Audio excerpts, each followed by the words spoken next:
नमस्कार, very good morning, सत श्री अकाल और बहुत सारा प्रणाम। तो कैसे हैं आप सब? आई होप आप सब हेल्दी होंगे, खुश होंगे, स्वस्थ होंगे और बहुत बहुत खुश होंगे। तो चलिए अब हम आज की इस वीडियो के टॉपिक पर आते हैं। दोस्तों, आपने मेरे चैनल पर देखा होगा कि मैंने अपनी मोस्टली वीडियोस कर्मास पर, कर्म फल पर और दान पर बनाई है। कर्म और दान की महिमा। तो आखिर मैंने ये दोनों टॉपिक्स क्यों चूज किए, कोई और टॉपिक क्यों नहीं चूज किया? तो इसका असली रीजन मैं आज आप सबके साथ शेयर करना चाहती हूँ।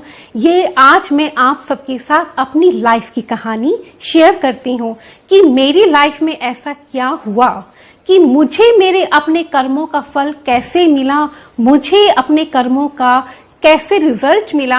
ये पूरी कहानी मैं आज आपके साथ शेयर करना चाहती हूँ।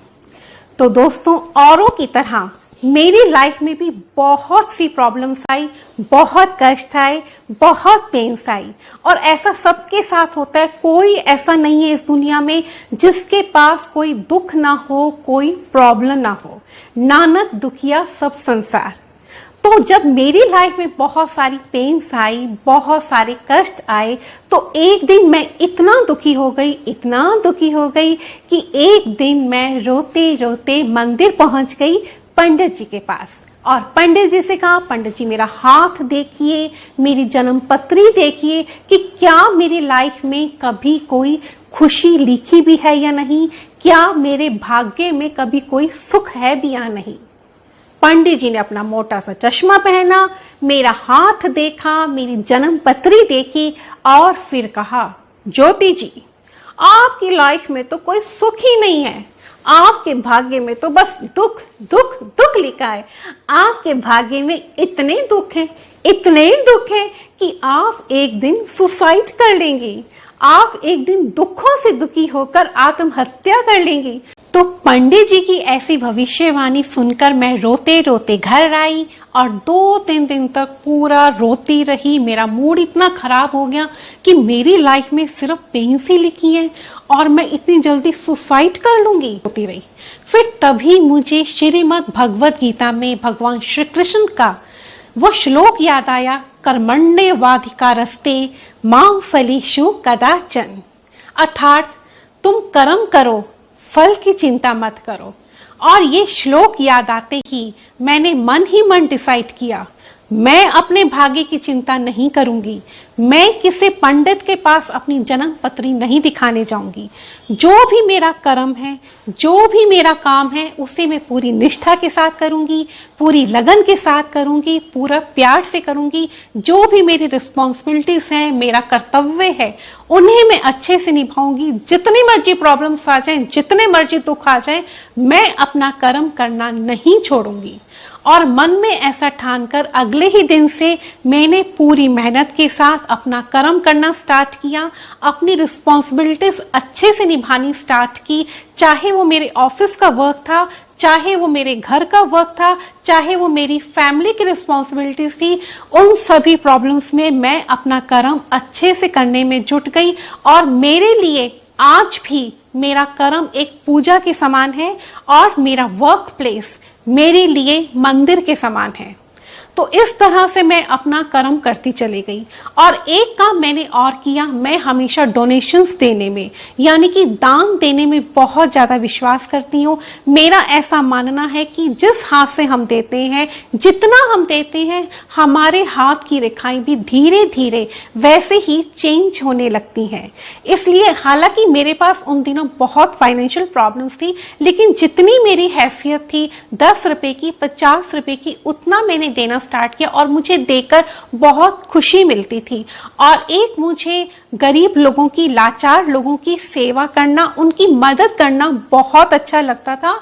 और सेवा करने के पर्पज से ही मैंने एक एनजीओ ज्वाइन किया जिसमें कि हैंडीकैप बच्चों को फ्री में एजुकेशन दी जाती है, फ्री में एक टाइम खाना दिया जाता है। तो वहाँ सर्विस करने के लिए एक सेवा भाव से मैंने वो एनजीओ ज्वाइन किया और उन हैंडीकैप बच्चों के लिए कुछ करके मेरे मन को बहुत खुशी मिलती थी, बहुत सेटिस्फेक्शन मिलती मिलती थी। तो इस तरह से मैंने ये सब करना स्टार्ट किया और उन्हीं दिनों मेरे हस्बैंड भी बहुत सीरियस बीमार पड़ गए। वो पूरे 6 साल तक बेड पर रहे, पूरे 6 साल तक बेड पर रहे और डॉक्टर्स ने बोल दिया था कि उनका ठीक होना तो बहुत मुश्किल है। लेकिन मुझे ईश्वर की शक्ति पर बहुत बिलीव था, मुझे ऐसा विश्वास था कि ईश्वर चमत्कार कर सकते हैं और इसी विश्वास से मैंने सच्चे मन से वैष्णो देवी माता के मंत्रों का जाप करना स्टार्ट किया, उनके मंदिर में जाना स्टार्ट किया, वैष्णो देवी की यात्रा करनी स्टार्ट की। बहुत से कष्ट आए, मेरे हस्बैंड बहुत बीमार रहे, लेकिन 6 साल के बाद 6 इयर्स के बाद माता रानी की कृपा से धीरे धीरे धीरे मेरे हस्बैंड बिल्कुल नॉर्मल हो गए और आज वो पूरी तरह से हेल्दी हैं, स्वस्थ हैं। ये सब माता रानी की कृपा से हुआ और डॉक्टर्स की वो भविष्यवाणी भी बिल्कुल झूठी साबित हो गई। तो इस प्रकार अपने कर्मस को पूरा करते करते, अपनी ड्यूटीज को पूरा करते करते मेरे दोनों बच्चे बड़े हो गए। एक बेटा है, एक बेटी है मेरी, दोनों बड़े हो गए, दोनों की एजुकेशन कंप्लीट हो गई और अच्छे अच्छे स्कूल कॉलेजेस में उनकी एजुकेशन हुई देवी माता के आशीर्वाद से। और उनकी मैरिज का टाइम आया, उस टाइम पर भी मेरे पास फाइनेंशियल प्रॉब्लम्स थी, लेकिन ये ईश्वर का आशीर्वाद था कि दोनों की मैरिज के टाइम पर सभी अरेंजमेंट्स बहुत अच्छे हो गए, दोनों की मैरिज अच्छे से हो गई और टच वुड अच्छी फैमिलीज में उनकी दोनों की मैरिज हुई और धीरे धीरे मेरी फाइनेंशियल प्रॉब्लम्स भी काफ़ी हद तक दूर हो गई, सॉल्व हो गई। तो इस तरह से वो पंडित की भविष्यवाणी झूठी साबित हो गई। उसने कहा था मेरे भाग्य में दुख लिखे हैं, मैं जिंदा नहीं बचूंगी। तो मेरे भाग्य चेंज हो गया कर्मास की वजह से। मेरे हस्बैंड जो इतने सीरियस बीमार थे ठीक हो गए, मेरे दोनों बच्चों की एजुकेशन ठीक से हो गई, दोनों बच्चों की मैरिजेस ठीक से हो गई, मेरी फाइनेंशियल प्रॉब्लम्स धीरे धीरे दूर हो गई और मैं भी आपके सामने जिंदा बैठी हूँ। तो पंडित की भविष्यवाणी भी झूठी साबित होगी और डॉक्टर्स ने कहा था कि मेरे हस्बैंड ठीक नहीं हो सकते, वो भी झूठा साबित हो गया। तो इसका मतलब तो ये हुआ, फिर मुझे सभी लोगों ने बोला कि ज्योति तेरी किस्मत में तो इतने दुख थे, लेकिन शायद ये तेरे कर्मास का रिजल्ट है, तेरे कर्मास अच्छे थे, तूने हमेशा सबके साथ अच्छा किया जिसकी वजह से आज तेरी डेस्टिनी में चेंजेस आए, तेरे भाग्य में चेंजेस आए, तेरी लाइफ में चेंजेस आए।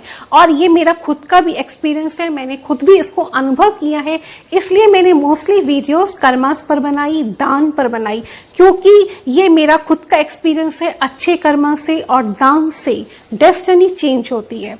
इसलिए आज मैं आप सबसे रिक्वेस्ट करती हूँ, चाहे कुछ भी हो जाए, लोग कुछ भी कह दें, आप अपना काम मत छोड़िए। ऑफिस का काम, घर का काम, बाहर का काम पूरे अच्छे से लगन के साथ कीजिए। आज नहीं तो कल, नहीं तो परसों आपको रिजल्ट मिलना ही मिलना है। हो सकता है आपको 100% रिजल्ट ना मिले, लेकिन 80% रिजल्ट आपको जरूर मिलेगा, मेरी गारंटी है। मैंने इसको खुद अनुभव किया है, ये मेरा खुद का एक्सपीरियंस है। हम खेत में बीज डालते हैं, पेड़ उगता है 15 साल के बाद। आप आज अच्छा कर्म करेंगे, आज रिजल्ट नहीं मिलेगा।